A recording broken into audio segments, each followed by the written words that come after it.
And my story is that I was born in Pullman and I was raised in Pullman, went to school in Pullman School.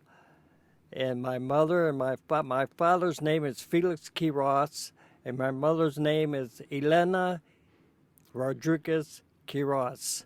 And they're both from Mexico, and they migrated from Mexico to the United States in 1924.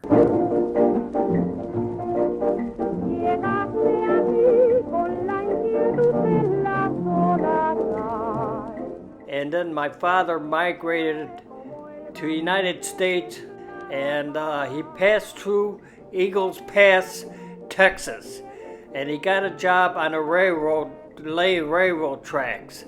The railroad ties, laying the tracks down for railroad. I don't know, but I've been told Susie had Jelly Roll. In the segregated South, African American men worked on the railroads. But along the southern border, it was primarily Mexican immigrants who were custodians of the railway lines.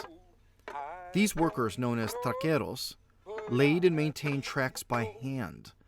They were expected to lay new rail, replace railroad ties, and repair tracks damaged by floods. But most of their time was spent straightening sections of tracks that were pounded out of alignment by the tremendous weight of the passing trains. I don't know, but I've been told. My dad had a quiet life. He didn't discuss much about it. I guess it was rough, living job to job and things like that.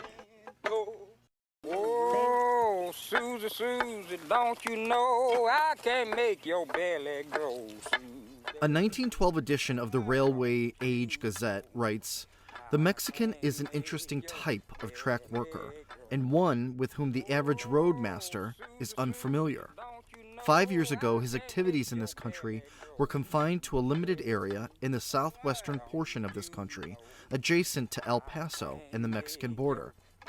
Within the past 3 or 4 years, Mexicans have been in such demand and have come into this country in such numbers that they are now the main source of supply for the roads west and south of Kansas City, and are found in large numbers in Missouri, Iowa, and Illinois. The Mexican possesses a number of characteristics which tend to make him a good trackman, comparing him with other trackmen as we know them today.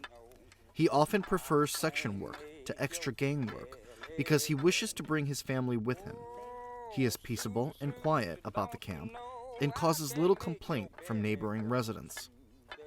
The number of these workers ballooned following the Chinese Exclusion Act of 1882, the first law implemented to prevent a specific ethnic group from immigrating into the United States.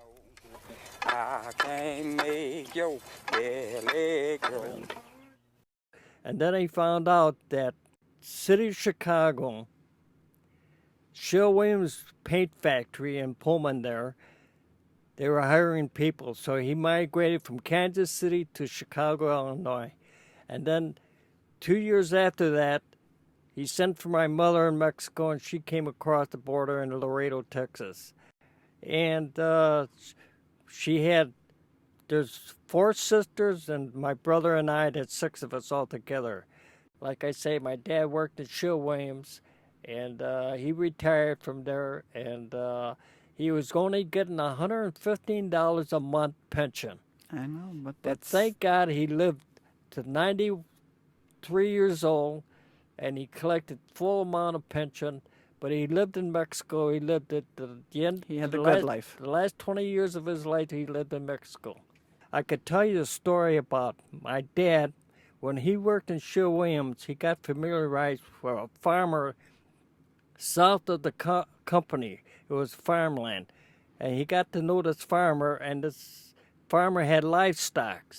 So my dad asked the farmer, can I buy one of your goats? So yeah. So he bought the goat, and he killed the goat.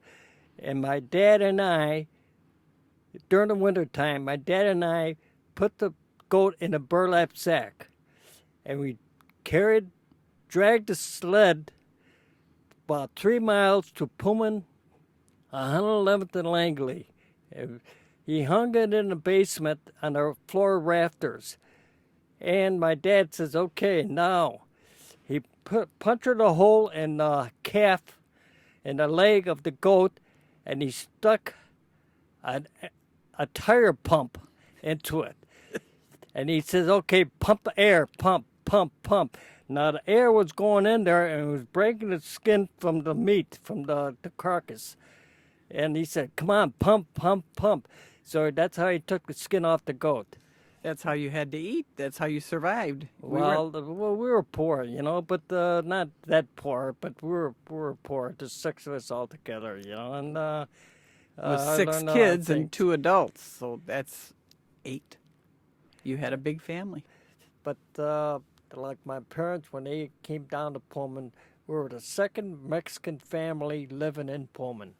Second Mexican family living in Pullman. And like I say, my dad worked in Sherwin-Williams there for many years, and got a lot of good memories, Absolutely.